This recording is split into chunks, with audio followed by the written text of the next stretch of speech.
देखो हमारा जो नेक्स्ट क्वेश्चन है जो नीट जेईई के लिए इम्पोर्टेंट भी है। अब इसमें क्या है, हमें फिनोल की रिएक्शन जिंक के साथ करवानी है। हमारा प्रोडक्ट ए बनेगा कंसंट्रेटेड HNO3 के साथ H2SO4 की प्रेजेंस में करानी है। फिर प्रोडक्ट बी बनेगा, उसका ब्रोमिनेशन करवाना है, सी बनेगा। रिडक्शन करवाना है, डी बनेगा। HNO2 और क्या कहते हैं Cl के साथ रिएक्शन करवानी है। फिर वार्म वाटर के साथ रिएक्शन करवानी है। तो हमें बताना है कि मेन हमारा जो ये F है ये क्या बनेगा। अब अगर हम फिनोल की रिएक्शन इसकी जो हमारे पास क्या है फिनोल है, अगर हम इसकी रिएक्शन जिंक के साथ करते हैं तो हमें क्या मिलता है, बेंजीन मिलता है। ठीक है, क्या मिलता है हमें, बेंजीन।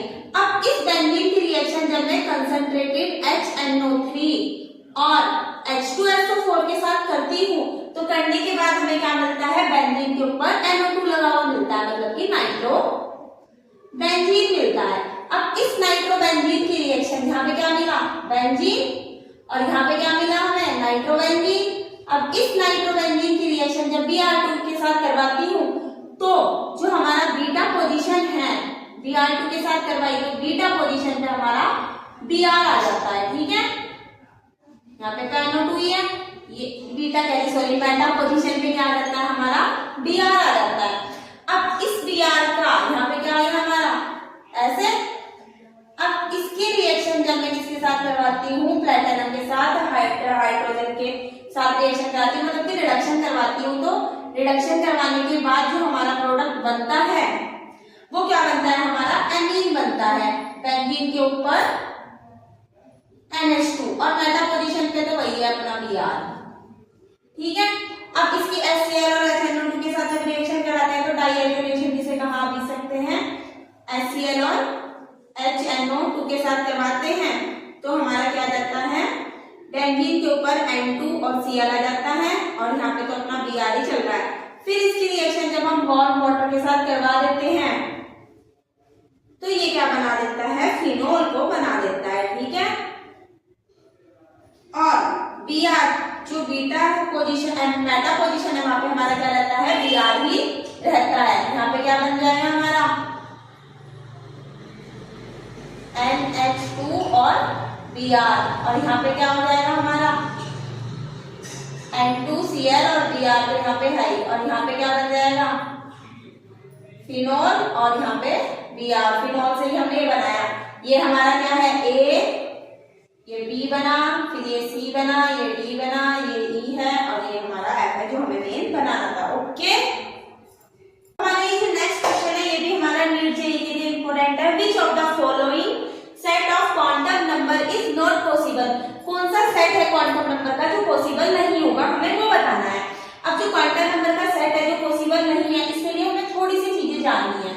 अब क्या है, हमें एक चीज पता होनी चाहिए, जो हमारा n होता है वो क्या होता है, प्रिंसिपल क्वांटम नंबर होता है जिसकी वैल्यू 1 2 3 4 5 6 कुछ भी हो सकती है।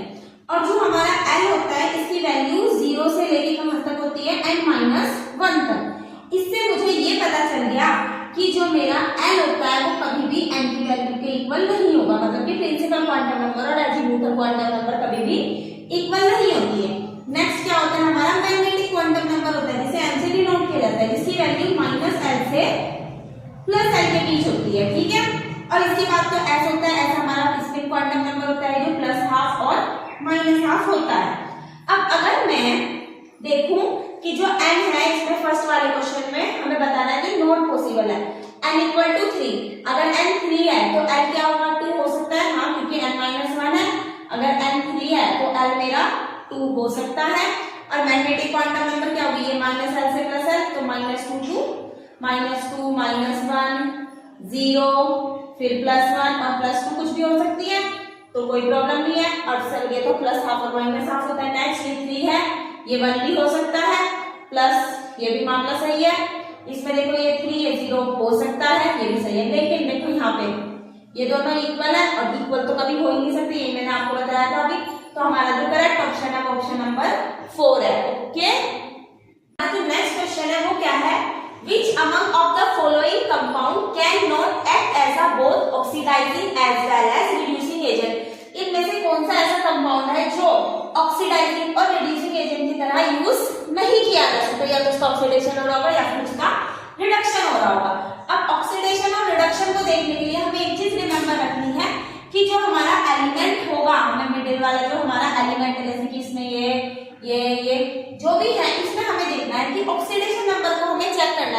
वाला एलिमेंट है उसके हम ऑक्सीडेशन नंबर को चेक करते हैं, और मिडिल वाले ऑक्सीडेशन नंबर को चेक कर, मिडिल में आनी चाहिए, मतलब कि ज्यादा हाईएस्ट भी नहीं आनी चाहिए, ज्यादा लोएस्ट भी नहीं आनी चाहिए।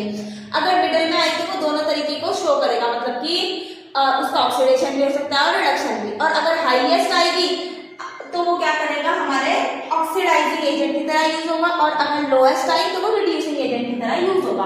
अब जैसे कि मेरे पास NO2 है, अब अगर मैं यहाँ से N का ऑक्सीडेशन नंबर देखूं तो वो कितना आया, प्लस के 4 आया।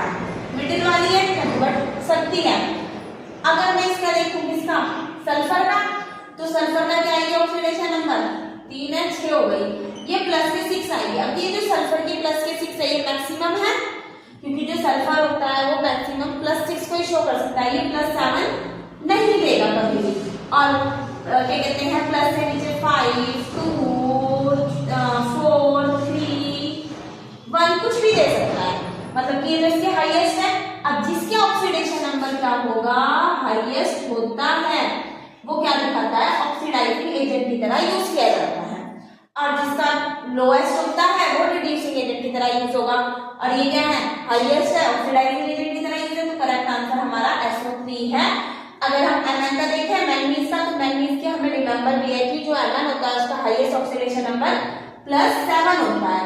और यहाँ पे अगर मैं इसका निकालूं मैंगनीज का तो कितना आएगा मेरा, X = +K4, तो ये +K4 से 7 तक भी जा सकता है और 1, 2 तक भी जा सकता है। मिडिल वाला अगर ये ऑक्सीडाइजिंग और रिड्यूसिंग दोनों की तरह यूज किया जाएगा, तो हमारा करेक्ट आंसर क्या है, 3 है, SO3। Okay, number of angular node for a 3s orbital, जो हमारा 3s ऑर्बिटल है उसमें हमें एंगुलर नोड बतानी है कि कितनी होंगी।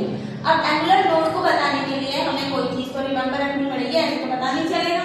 तो एंगुलर नोड के लिए हमें एक चीज याद रखनी है कि जो नंबर ऑफ एंगुलर नोड होता है, नंबर ऑफ एंगुलर नोड होते हैं वो किसके इक्वल होते हैं, हमारे L के इक्वल होते हैं।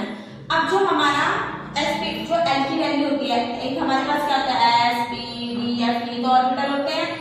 जो L होता है, S के लिए 0 होती है, P के लिए 1 होती है, D के लिए 2 होती है, और F के लिए कितनी होती है, 3 होती है।